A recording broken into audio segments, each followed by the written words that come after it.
Sveicināti! Šis ir mans otrais videoblogs, kurā es vēlos jums pastāstīt, kā ir gājis līdz šim, ko mēs esam padarījuši un kāds ieceres. Pirmkārt, šis bija diezgan intensīvs laiks, veicot dažāda rakstura sarunas ar dažādiem sociālajiem partneriem un nozīmīgiem spēlētājiem izglītības un zinātnes jomā. Tikko beidzās saruna ar dažādu organizāciju pārstāvjiem par mācību satura un procesa izmaiņu virzieniem un plāniem.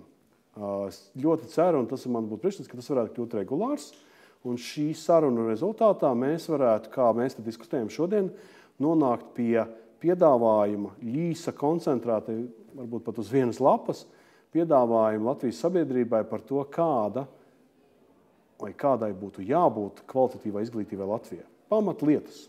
Kas ir jāzina skolotājiem, kāda ir skolotāja vieta, par ko mēs maksājam, kā nodokļu maksātāji. Lūk, šādas lietas tēža veidā mēs varam diskutēt un piedāvāt sabiedrībā un vienoties par to, lai tad tā būtu kalpot kā kopēja platforma. Otra lieta. Šajā un līdzīgās diskusijās, kas man noritējuši līdz šim, ir parādījuši pietiekami daudz konkrētu piedāvājumu izmaiņu virzienā.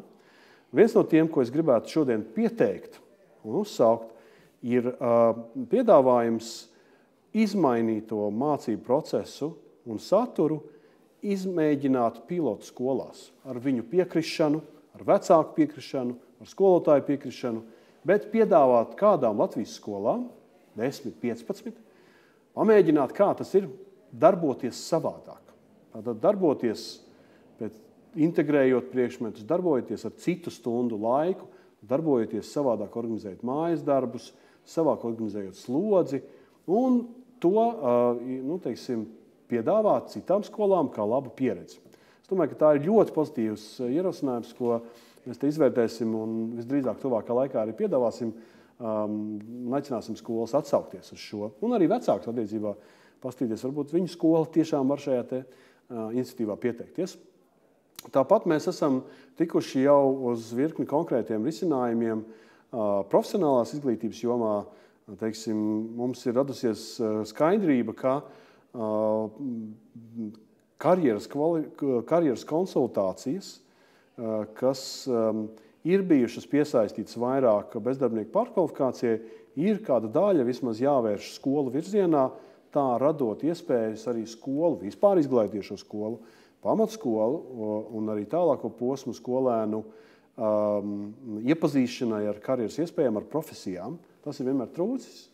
To, cik pašvaldības ir varējuši atļauties, kura tas ir bijis, bet tādas sistemātiskas profesionālas orientācijas līdz šim nav bijis. Trešais, es esmu ticies arī augstākās izglītības sektora pārstāvjiem šodien ar Arvīdu Barševski, kurā mēs norunājam par to, kādā veidā mēs strukturēti izdiskutējam un arī tuvāko dažu mēnešu laikā nonākam līdz piedāvājumam augstākās izglītības reformu jomā, arī ar koledžu pārstāvjiem, kurā mēs diskutējām par to, kāda varētu būt ceļi, lai palielinātu koledžu nozīmi Latvijas izglītības sistēmā, tā līdz šim ir bijis nenovērtēta, un arī tur mēs esam panākuši zinām izpratnu vienošanos par procesa gaitu.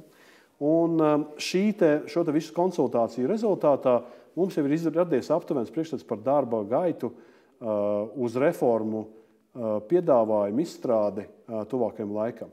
Mēs piedāvāsim strādāt 5 darba grupās no ministrijas puses, no otras puses mūsu partneri rektoru padome, Latvijas izglītības vadītāju asociācija un citi darba devēju konfederācija, tad arī piedāvās savus tos, kas varētu darba grupā strādāt. Un tad mēs izveidosim šo darbu grupu virzienos strukturētu sarunu gaitu, lai uz mārtu, aprīli, apmēram to laiku, nonākt līdz kolektīvi izdiskutētiem piedāvājumiem par izmaiņām.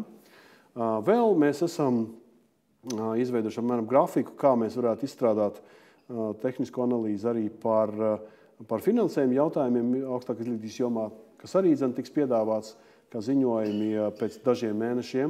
Un visbeidzot, es domāju, diezgan būtiski, kas man priecē, ka pirms kāda laika sākušās diskusijas, kas drusku aizgāja pa šķību par to, ir vai nav mācību gads jāpagarina, tad pašlaik jau ir nonākuši tādā saturiskākā gultnē, kurā mēs nopietni spriežam par saturu, par procesu organizāciju. Tas ir ļoti priecē. Tas arī rāda, ka cilvēkiem interesē arī būtība, nevis tikai forma. ir iesaistījušies dažādi sabiedrības spēlētāji, kas nozīmē, ka šī diskusija varētu būt ļoti auglīga, novest pie pārdomāta lēmuma vai lēmumu kopuma šajā jautājumā. Lai jums veicās, paldies!